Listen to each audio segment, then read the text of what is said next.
Bonjour à tous et bienvenue dans cette émission dans laquelle on va essayer de répondre à une question que tout le monde se pose. En tout cas, moi je me la pose et je pense que beaucoup d'entre vous se la posent aussi. C'est sachant qu'on est sur les quasi plus hauts boursiers, on n'a jamais été aussi haut sur la plupart des indices, en tout cas sur beaucoup d'indices mondiaux, est-ce que ça vaut toujours le coup de continuer à investir ? Je vais préciser un peu la question que je me pose. En tant qu'investisseur long terme, la question, c'est pas trop est-ce que je continue à être investi ? Ça, la réponse, elle est oui, dans la grande majorité des cas. En tout cas pour moi, mais je pense que pour beaucoup d'entre vous, c'est oui. Vous n'allez pas liquider votre portefeuille boursier juste parce qu'on atteint des plus hauts. Mais la question qu'on peut se poser, c'est sachant que j'investis tous les mois, est-ce que je ne mettrai pas en pause cet investissement, sachant qu'on est sur des plus hauts, en mettant ça sur des supports monétaires quels qu'ils soient, pour attendre une baisse du marché ? Ça, cette question-là, elle est beaucoup plus fine que juste je dois vider tout mon portefeuille parce qu'on est sur des plus hauts. Cette question-là, je me la pose évidemment quand je vois la valorisation de certaines valeurs, vous la posez aussi peut-être, et on va essayer d'y répondre. Et pour y répondre, j'ai fait quelque chose que j'aime beaucoup faire, c'est-à-dire que j'ai pris des données boursières à très très long terme et j'ai un petit peu joué avec. Donc ça vaut le coup quand même que je vous explique un petit peu les données que j'ai prises. Alors ce sont les données du marché américain, donc c'est le S&P 500 pour les données les plus récentes, mais ça remonte jusqu'en 1871. Donc les données, si vous voulez plus de précision, ce sont les données du professeur Robert Shiller de Yale. Point important, ces données sont en mensuel, d'accord ? Ce sont des données mensuelles, ce sont des données qui incluent les dividendes évidemment et qui sont retraitées de l'inflation.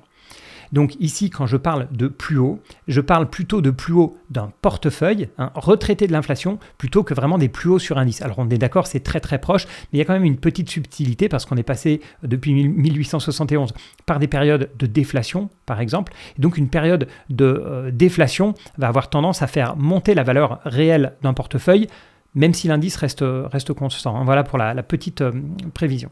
Donc, comme je vous le dis, la première étape, ça a été de chercher les plus hauts historiques. Donc, ce que j'ai fait, je me suis mis sous Excel avec toutes mes données, et c'est très simple, j'ai regardé si on était au maximum de mon historique, ou bien si on était, donc dès qu'on est en dessous du maximum historique, j'ai classé ça dans investissement en dessous des plus hauts. Ensuite, ce que j'ai fait, c'est que pour chaque mois, j'ai calculé sa future performance à 1 an, sa future performance à 3 ans, sa future performance à 5 ans et sa future performance à 10 ans. Alors, la première statistique intéressante, c'est combien de mois sont à leur plus haut historique.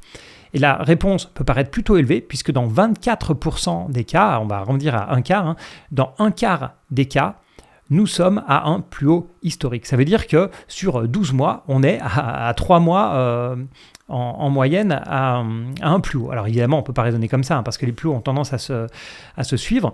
Mais voilà, c'est quand même une première statistique intéressante. C'est très important de se poser la question, est-ce que je continue à investir quand on est au plus haut ? Parce que dans un quart des cas, on est à ces fameux plus hauts. Donc si vous commencez à vous dire, moi j'arrête d'investir quand on est au plus haut, ça veut dire que même si vous aviez une belle discipline DCA ou peu importe, ça veut dire que dans cette décision, cette petite règle que vous rajoutez, ça veut dire que dans un quart des cas, vous décidez de ne pas investir, ce qui va avoir évidemment un impact énorme. Maintenant, le cœur des résultats, c'est bien sûr ces fameux rendements à 1 an, 3 ans, 5 ans, 10 ans.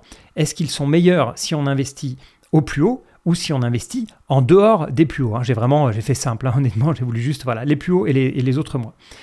Et la moyenne des rendements à 1 an est plus élevée les mois où on a été au plus haut historique. Donc on est à 9,4% de rendement l'année suivante contre 8,3% pour tous les autres mois. À 3 ans, c'est toujours vrai. À 3 ans, la moyenne est de 7,8% pour les mois qui sont au plus haut contre 7,3% pour les autres mois. Ce qui est intéressant, c'est qu'à 5 et 10 ans, ça s'inverse. Donc ce sont cette fois-ci les mois qui sont sous les plus hauts qui gagnent. Donc ils sont à 7,3% contre 6,7% pour les plus hauts, donc ça c'est à 5 ans, et on est à 7,1 contre 6,4 à 10 ans. Ces statistiques sont intéressantes parce qu'elles vont confirmer des faits qu'on connaissait déjà. En premier lieu, ce dont je vous parlais lors de ma dernière vidéo, justement le momentum. Le momentum, vous savez, c'est quand le marché boursier a une certaine inertie, c'est-à-dire quand il est lancé sur une tendance haussière depuis quelques mois, haussière ou baissière d'ailleurs, elle a tendance à perdurer. Et c'est ça qui explique la surperformance à 1 an et à 3 ans des mois les plus hauts, c'est-à-dire que les mois les plus hauts ont tendance à se suivre, et quand vous commencez à attaquer des mois les plus hauts, vous avez tendance à être sur ce momentum, donc on va dire qui dure entre 1 et 3 ans, et donc vous avez des meilleures performances. Le deuxième point, c'est justement sur les rendements cette fois-ci à 5 et 10 ans, c'est que le marché a tendance à s'emballer à 1, 2, 3 ans, on vient de le voir, mais il retombe à un moment sur leurs pattes et il paraît logique à long terme qu'investir sous les plus hauts permet d'éviter certaines bulles. Attention, pour les données 5 à 10 ans, qui disent qu'il vaut mieux investir donc les mois où on n'est pas au plus haut, attention à ne pas surinterpréter ces chiffres. Par exemple, en tirant comme conclusion qu'il vaut mieux attendre une baisse du marché quand on est sur les plus hauts. Parce que si on prend du recul, on s'aperçoit déjà que la différence de performance entre les plus hauts et le reste du temps est faible. Finalement, si on prend la moyenne, que ce soit 1 an, 3 ans, 5 ans, on n'a pas des différences qui sont monstrueuses. On est au maximum à 1% de différence. Et d'ailleurs, ce pourcent, il est en faveur donc, des mois les plus élevés. Donc on ne peut pas réellement tirer d'interprétation puisque c'est parfois au-dessus, parfois en dessous. Enfin, c'est au-dessus à court terme, en dessous à long terme. Donc il ne faut pas forcément se dire j'investis forcément les mois où on est au plus haut ou bien j'investis forcément les mois où on est en dessous des plus hauts. Et le point important, si vous décidez suite à ces statistiques ou si vous avez pris la décision, bien sûr, avant de regarder mon émission, si vous avez pris la décision d'attendre dans vos investissements quand on est plus proche des plus hauts, c'est qu'on voit que quand on est proche des plus hauts, l'année suivante a tendance à être meilleure. Pourquoi ? C'est parce que vous n'êtes pas les seuls à faire ça, vous n'êtes pas les seuls à attendre que le marché redescende un petit peu en dessous des plus hauts pour investir. Donc vous attendez, le marché continue à monter et il y a ce fameux FOMO, Fear of Missing Out, la peur de rater le train, et vous vous retrouvez finalement un an plus tard quand le marché a pris 10%, à courir après et puis à payer un petit peu plus cher, enfin en tout cas 10% plus cher que si vous aviez investi la première fois, si vous voulez, de manière lissée, etc. Donc attention à ce type de règle qui paraît une règle finalement de bon père de famille, j'ai envie de dire. On est sur les plus hauts, j'attends un moment avant d'investir. On l'a dans les statistiques, donc des statistiques quand même très très longues, on voit que l'année suivante, elle a tendance à être très bonne. Donc finalement, ce genre d'étude, il permet de rassurer les investisseurs réguliers, ceux qui n'essayent pas de timer le marché, qui lissent leur investissement, etc. Et qui continuent à investir sur les plus hauts, même si très souvent, ils ne sont pas rassurés. Moi, je continue à investir même si on est sur les plus hauts et forcément, je suis beaucoup moins rassuré quand j'achète sur des plus hauts de marché que quand j'achète dans des creux de marché. Et c'est instinctif, j'ai envie de dire, mais c'est quand même difficile, ça demande de lutter contre ses propres instincts quand on a investi sur les plus hauts, mais voilà, les études le montrent, c'est pas particulièrement dangereux. Et puis j'ai une autre petite statistique à vous montrer, vu que j'étais sur le sujet, j'ai regardé. Donc j'ai non seulement regardé si on était au plus haut par rapport au passé, mais j'ai regardé par rapport au futur si le moment où on était, c'était pas le minimum de tous les temps. Et il s'avère que dans 20% des cas, là je prends de tous les cas, de tous les mois, dans 20% des cas, on ne revient jamais au niveau où on est. Donc dans un cas sur 5, on est au minimum du marché. Et si vous attendez pour investir, vous n'aurez jamais moins bien, même dans 2, 3, 4, 5 ans, s'il y a une énorme crise comme la crise de 29, la crise de 2008, 2000, etc., on ne revient jamais sur vos niveaux. Et encore plus intéressant, j'ai séparé nos deux groupes, donc ceux qui investissent quand on investit au plus haut ou quand on investit en dessous du plus haut, et c'est le même chiffre. En fait, c'est le même chiffre, c'est-à-dire que c'est pas parce qu'on est au plus haut qu'on aura plus de chances de réinvestir moins cher. Et c'est même à 1% près, on a même 20% de chances sur les plus hauts, que ce soit le minimum de tous les temps, contre 19% quand on investit en dessous. C'est-à-dire que c'est contre-intuitif, mais on a presque plus de chances de pouvoir de ne jamais revoir notre prix à la hausse quand on investit sur les plus hauts. Alors, cette statistique, vous pouvez l'utiliser comme vous voulez. Soit vous pouvez vous dire wow, parfait, j'ai 80% de chances qu'on revienne en dessous. D'accord, donc pour quelqu'un qui veut faire du market timing, à n'importe quel mois du passé, on a eu 80% de chances que le cours revienne en dessous et donc de mieux acheter. Mais il y a ces fameux 20% qui font qu'on ne reverra jamais ce cours-là. Donc vous allez attendre et courir après le marché, souvent investir à un nouveau plus haut qui pour le coup sera souvent bien plus élevé, le fameux FOMO dont je parlais tout à l'heure. Donc voilà, interprétez comme vous voulez cette statistique. Moi, je vois surtout que ce n'est pas parce qu'on est à un plus haut qu'on a plus de chances de revoir des plus bas ensuite. Alors on pourrait parler très longtemps sur ce thème d'investir sur les plus hauts. J'avais déjà fait une émission en novembre 2019 où je parlais déjà d'investir quand la bourse était au plus haut. Et à l'époque, bien sûr à l'époque j'avais fait cette émission parce qu'on était sur les plus hauts. À l'époque je parlais d'une stratégie.